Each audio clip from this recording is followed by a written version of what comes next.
há uma espécie de hegemonia do pensamento na formação dos nossos professores alfabetizadores.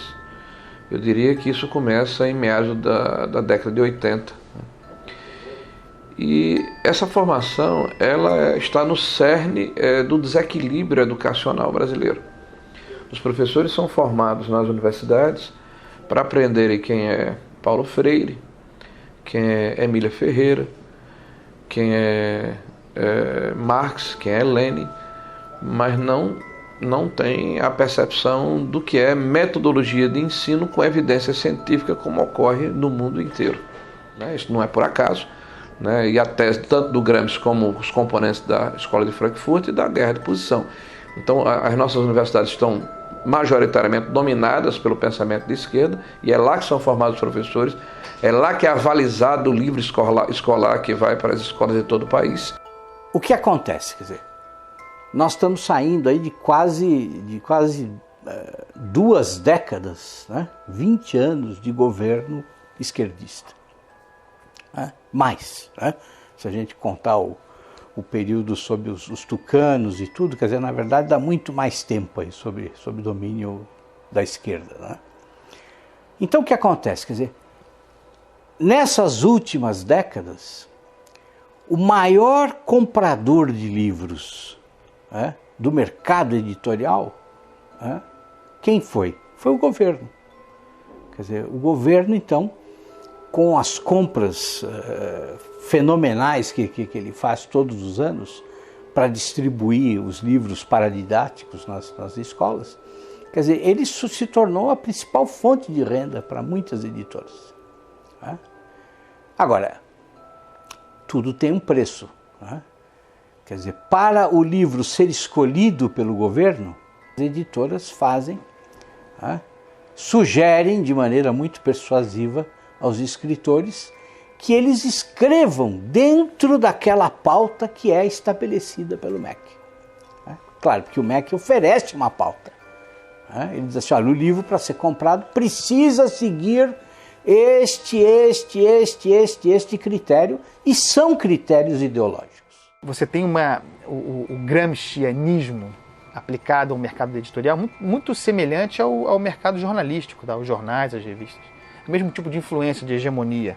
Você tem no mercado editorial 50 anos, pelo menos, de hegemonia da esquerda no mercado editorial. Isso significa que livros liberais, conservadores, são violentas exceções. Em 2008, a revista Veja publicou uma pesquisa que foi realizada pelo Instituto Census, que comprovou tudo aquilo que a gente já sabia, que de fato as escolas, as universidades estão sendo usadas para fins políticos, de propaganda política e partidária. Essa pesquisa do Instituto Census, ela mostrou que 80% dos professores reconhecem que o seu discurso em sala de aula é politicamente engajado. Isso é um número impressionante e que corroborou uma pesquisa feita em 2004 pela Unesco. Então, os dados dessas duas pesquisas são convergentes e mostram que para 78% dos professores brasileiros na educação básica, a principal missão da escola é formar cidadãos. E para apenas 8% é transmitir conhecimento, transmitir as matérias aos estudantes.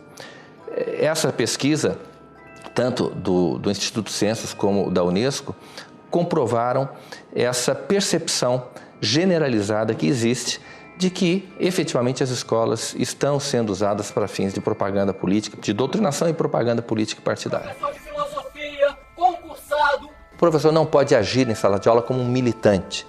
Ele é um servidor público, ele é um agente do Estado. Dia 22, a gente integra a paralisação do dia 22 de greve geral. E o Estado, de acordo com a Constituição Federal, o Estado brasileiro, ele é politicamente neutro. Existe a Constituição, prevê o princípio da neutralidade política, ideológica e religiosa do Estado. Então não cabe ao professor, no exercício das suas funções, fazer propaganda de partido político, por exemplo. E muito menos ou também não lhe cabe, mobilizar os seus alunos, manobrar os seus alunos para que eles participem de um ato político, de uma manifestação a favor ou contra uma determinada corrente que disputa o poder na sociedade. Isso é ilegal, também por força da Constituição. Dos professores que estão formando nossos alunos, 86% veem Che Guevara de forma positiva e 65% veem Lênin de forma positiva. Que cidadãos são esses que estamos formando? Nós estamos vivendo um momento muito difícil na educação brasileira. Agora, com a Base Nacional Curricular Comum, eu particularmente estou assustado com os documentos que foram publicados pelo MEC. O primeiro documento era um panfleto doutrinário e um atraso pedagógico. O segundo é um panfleto doutrinário e um atraso pedagógico um pouco menor. Me parece que é um bode na sala, né? Se criar dificuldade para se gerar facilidade.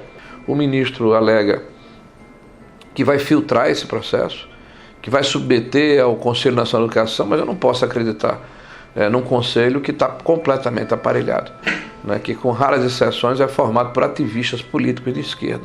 Então a hegemonia política, ela inclusive ela agride a Constituição brasileira, que fala da pluralidade.